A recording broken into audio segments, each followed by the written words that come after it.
Glenda Dorcas Sacbibit from the Department of Science and Technology's CGBackstage department. Hi, Ms. Glenda. Hi, Claire. Good evening. Good evening, Glenda. Tell us, what do you do in the Department of Science and Technology's CGBackstage department? Yes, I'm with CGBackstage, the Philippine Council for Industry, Energy, and Emerging Technology Research and Development. We're actually in charge of providing assistance, giving funding support for researchers, and developing technologies in the industry, energy, and emerging technology sector. So I'm involved with the capability development program of the CGBackstage, and I'm with the institution and human resource and institution development division. You mentioned emerging technologies, including blockchain. Yes, including blockchain. Yes, I just want to find out also what are the updates and what's happening in the Department of Science and Technology, specifically in the CGBackstage department, in terms of blockchain projects, programs, any updates? So last year we had this training for DOST IT practitioners to develop their capability, give some insights and preliminary information on blockchain technology. So that was last year, and recently we had a call for proposal still within the OST on developing projects related to blockchain technologies. So we're kind of still developing the capability within the department, and hopefully we would be able to resonate this to all departments or within the academe, so that we will be able to develop more practitioners, and we will be able to provide more information, more knowledge, more researchers where we can apply the blockchain technology. You mentioned projects involving blockchain. Can you give us a bit more detail? What kind of projects? We initially funded a project on some applications on traceability. So hopefully we would be able to develop more. Within the department only, for this call for proposals, we are developing projects for government applications, mostly for DOST applications, but we still haven't much projects yet. We'd like to know more on blockchain technology. That's why we'd like to link up with practitioners and people from the industry, so that we would be able to learn also how to develop this technology and how to make this available, and how to make Filipinos more they could adapt the technology more, and we could apply research more using the technology. Well, thank you so much, Glenda, for talking to us. Yes, thank you also. Thank you for having us here. Thank you to nChain for inviting us, and we hope to see more of you, and we hope to interact more with people from the industry. Well, good luck to you, and yes, we hope to see you more too. Thank you. I'm here with Simit Naik from nChain. Hi, Simit. Welcome back to the Philippines. Thank you. It's good to be back. Good to have you back. And yesterday was a big day for you. You spoke at the Bangko Sentral ng Pilipinas event. Tell us about that. So it was a private event that the BSP were putting together for the BSP themselves, but also for a lot of the different government agencies that they work and collaborate with. So nChain was invited to come and present their thoughts and their thinking about emerging technology. And so we spoke alongside Google, Amazon, Microsoft. And so we're in very esteemed company. And so we not only presented nChain as a company, but we also presented our thoughts on where we believe Web3 can play a pivotal role in transforming not only the BSP, but some of the other government agencies across the Philippines. What were the most important topics that you presented yesterday that you think the Philippines were most interested in? The Philippines is an exciting use case. In terms of President Marcos, when he came into power, his campaign was based on this 10-point agenda to get Filipinos ready for the future.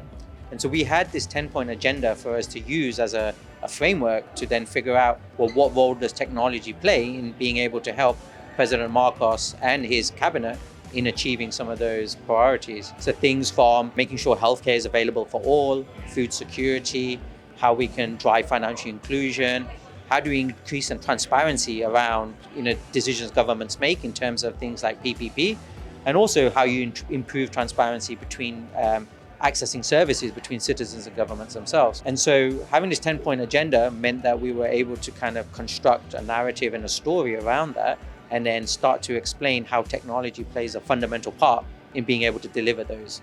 Because whenever you look at those individually, they are extremely strong and they have a very specific kind of deliverable and a very specific priority. But when you look at them holistically, you actually see there's an overlap between what each one of those points is trying to achieve. And when you look at it holistically, you start seeing that there's a common thread between all of them. Transparency, governance, efficiency, how do you make things more accessible to people? And that's where Web3 and blockchain plays a pivotal part in being able to achieve that. Right. But do the people who you are presenting to, especially these government officials, financial institutions in the country, do they understand the importance of blockchain? And what are those maybe loose threads that still need to be dealt with in terms of the understanding and for them to go full throttle in adopting and using this technology? So when I was here last year in November, December, and we first spoke to the BSP, so the central bank, to when we spoke to them yesterday, you can see how much of what we've been talking about and what we've been sharing with them, they've taken on board. They understand the role blockchain plays, and they recognize that because they're looking to, build a 5-year roadmap. And in that 5-year roadmap, they want to understand exactly how technology is going to play a role and what role that technology plays. So you can start to see just across the rest of the Philippines, how much they've embraced this and taken it on board, and how much they actually understand what blockchain and Web3 actually means. So yesterday we did spend a bit of time kind of explaining Web3, the concepts, what it actually means, because Web3 as a term can mean everything and it can mean nothing. And so we were very careful to make sure that we explained exactly what Web3 was, what our definition of Web3 is, and where we believe Web3 plays a significant role and what impact that can have. Once you understand what Web3 is capable of doing and what the benefits are, and then you align that to some of the challenges that they have, it's very easy to kind of explain the benefits of why they should be considering this technology. And that was basically the theme for our presentation yesterday, is explaining what Web3 is, what it's capable of, what the challenges are that exist today, what the priorities of President Marcos's government is looking to address, and what role technology can play in that. And it was very easy for us to then explain, what role nChain could play in being able to deliver that. Right, great. And also, you mentioned government officials and the mandate from the president to streamline government services, and how nChain is working with Bataan government officials in doing just that. Can you tell us more about what's been going on lately and any updates and where you're heading with the Bataan government? Sure. So when we look at what we're doing in Bataan, you can directly tie it back to one of the points in the 10-point agenda. So one of the things we're doing in Bataan is around document signing and identity. And that's all about providing access to services, providing transparency in the way the governments operate, and helping to make governance more efficient. But there's also a big element around upskilling and education. So you would have heard today that we are going to be launching a Block Dojo kind of incubator in the Philippines. And the purpose of that is to be able to upskill and provide knowledge and expertise to that next wave of innovators that exist in the Philippines. And so that's another big kind of agenda point for President Marcos, which is about upskilling and providing knowledge and expertise to the youth of the Philippines today. And so what we're doing with Bataan kind of directly links back to 2 or 3 of the key points in the agenda. And so for us, it's a phenomenal opportunity to be able to prove that we can do everything that we're saying. We can help to upskill, the local population. We can provide opportunities in training and education. We can help to generate the next generation of kind of innovators within the Philippines. But we also use technology to provide a bit more transparency in the way that governments operate and the way we exchange data. And so for us, it's a phenomenal opportunity to be able to then take that as a success story and see how we can then roll that out across the rest of the Philippines, but also how we can then start having a conversation as to how we then address the other points within the 10-point agenda. Great, wonderful. Well, looking forward to that, and welcome back. And I know you're leaving in a few days, but you'll probably be back. Oh, I'd love to be back. Thank you. Okay. All right. Thanks for speaking to us. Thank you very much.